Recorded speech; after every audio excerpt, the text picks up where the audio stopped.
لا يعصون الله ما أمرهم ويفعلون ما يؤمرون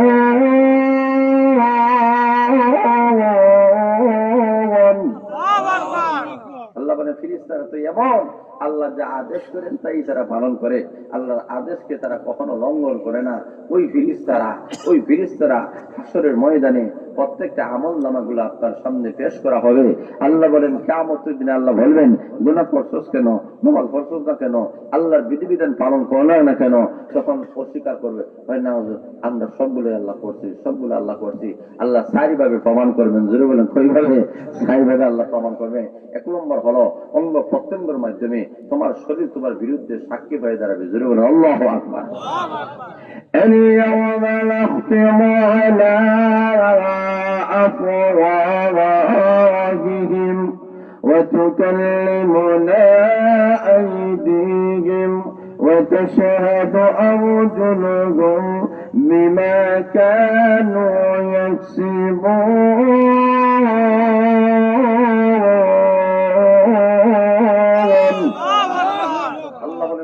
ময়দানে তোমার অঙ্গ প্রত্যঙ্গগুলা তোমার বিরুদ্ধে কথা বলবে সাক্ষী হয়ে দাঁড়াবে অঙ্গ প্রত্যঙ্গের মাধ্যমে আল্লাহ সাক্ষী করাবেন দুই নম্বর হলো দুইজন ফেরেশতা আছেন কি নেই জরুর আছে কি নাই কিরামান কাতিবিন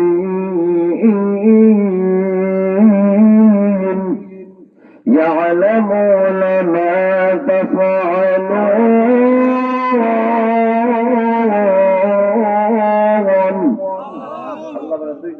আছেন কিরামান কাতিবিন ওরা নেকি বদি লিখতেছে ওদের মাধ্যমে আল্লাহ প্রমাণ করাবেন জোরে বলে সুবহানাল্লাহ তিন নম্বর হলো আল্লাহ বলে আমলনামা পেশ করা হবে ওয়া ইযা সুহুফু নুশিরাত তুমি যে আমলগুলো করছো ওইগুলো তোমার সামনে আমলনামা পেশ করা হবে জোরে বলেন আল্লাহু আকবার আছে কি নেই কথা বলেন আছে কি নাই গেছে কয়টা তিনটা চতুর্থ নম্বর হচ্ছে কি যেই জায়গায় বইয়া সইয়া তুমি গুনাহ করছো ওই জায়গা তোমার বিরুদ্ধে সাক্ষী দিবে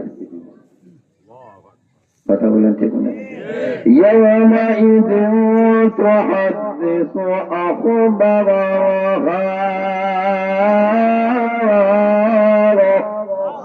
আল্লাহ বলে জমিন গুনাহ করতে তো শূন্যস্থানে নয় জমিনও করছো জোরে বলেন ঠিক না দাঁড়াইয়া বইয়া সইয়া যত গুনাহ করছো ওই জমিন এখন বলা হবে তুমি গুনাহ করছো কেন আল্লাহ গুনাহ করছি দুইটা কারণ দর্শাইবে একটা হলো আমি করি নাই বলে কে করাইছে বলে বিশার ইবলিস এখন ইবলিসের দোষ দিব ইবলিস আমার করাইছে আমার দোষ নাই আল্লাহ ডাক ধরে এটাও তো আমি কোরআনে কইয়া দিছি জোরে বলেন ঠিক না বেঠিক আল্লাযী ইউওয়াসওয়িসু ফি সুদুরিন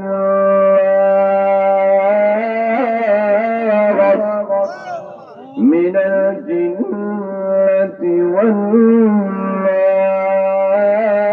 নাস আল্লাহ বলেন তোমার অন্তরে কুমন্ত্রণা দিবে একটা তোমার নফস আরেকটা হলো মিস্টার ইবলিস আছে এত দিব জোরে বলেন ঠিক না বেঠিক আল্লাহ রাব্বুল আলামিন বলেন এইভাবে হাসরের ময়দানে তুমি রক্ষা পাবে না এই সবগুলা কোরআন বিশ্লেষণ করেছে জোরে বলেন ঠিক না বেঠিক আল্লাহ রাব্বুল আলামিন বলেন নবী গো ওই কোরআনটা মানুষের দ্বারে দ্বারে কাছে কাছে পৌঁছান সমাজের অবস্থা যদি পরিবর্তন করতে হয় ব্যক্তি জীবন যদি সুন্দর করতে হয় পারিবারিক জীবন যদি সুন্দর করতে হয় সামাজিক জীবন যদি সুন্দর করতে হয় রাষ্ট্রীয় জীবন যদি সুন্দর করতে হয় তো ব্যবসা বাণিজ্য চাকরি বাকরি সবগুলো যদি সুন্দর করতে হয় সব জায়গায় কোরআন ঠিক করতে হবে ঠিক না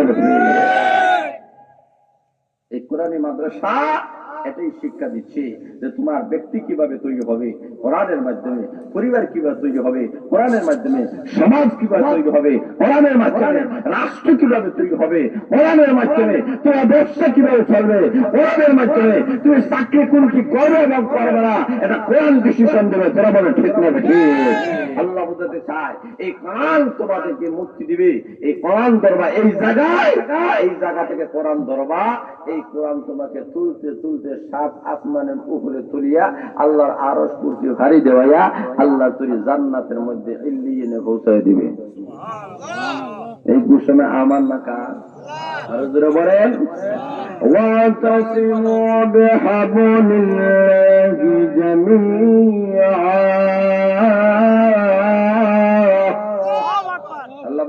সবাই ঐক্যবদ্ধ হইয়া একজনই একজনে না। আল্লাহ এখানে কি বলছেন? ওলামা একরাম দেখো ঐক্যবদ্ধ হও। জোরে বলে ঠিক না বেশি? তুমি ব্যবসায়ী হও, কোরআনকে আগে ধরো। তুমি চাকরিজীবী হও, কোরআনকে ধরো। তুমি টমটমওয়ালা হও, কোরআনকে ধরো। এক কথায় পৃথিবীর যত মানুষ আছে, যত শ্রেণী আছে, প্রত্যেককে আল্লাহ বলছেন কোরআন ধরার জন্য। কি ধরার জন্য? আরে জোরে বলে কি ধরার জন্য? আল্লাহ বিহাবলিল্লাহ, আল্লাহ রসিকে ধরো। আল্লাহ রসি মানে আল্লাহ কোরআন। জোরে বলে আল্লাহু আকবার। আল্লাহ বলে আমার কোরআনকে আঁকড়ায় ধরো। এই যে মাদ্রাসা, এই মাদ্রাসা যে এই জায়গায় করা হয়েছে, এই মাদ্রাসাটাকে ধরার দরকার আছে কি নাই? কথা আছে কি নাই? এই মাদ্রাসার হাল ধরবে কারা? উলামা একরাম শুধু ধরবেন বলে না। আপনি ব্যবসায়ী, আপনার মাদ্রাসার হাল ধরুন। আপনার চাকরিজীবী, আপনার মাদ্রাসার হাল ধরুন। জোরে বলে ঠিক না ঠিক? আপনার রাজনীতিবিদ, আপনার মাদ্রাসার হাল ধরুন। আপনার অর্থনীতিবিদ, আপনার মাদ্রাসার হাল ধরুন। জোরে বলে ঠিক না ঠিক? যে কোনো শ্রেণীর মানুষ হন না কেন, নাই হোক আর পুরুষ হোক, যে কোনো শ্রেণীর মানুষ হন না কেন, কোরআনকে আঁকড়ে ধরতে হবে। জোরে বলে ঠিক না ঠিক? কোরআনকে ধরবেন বলে কি একজনে ধরলে হবে না, সবাইকে আঁকড়ে ধরতে হবে। এটা কার কথা? জোরে বলে না কার?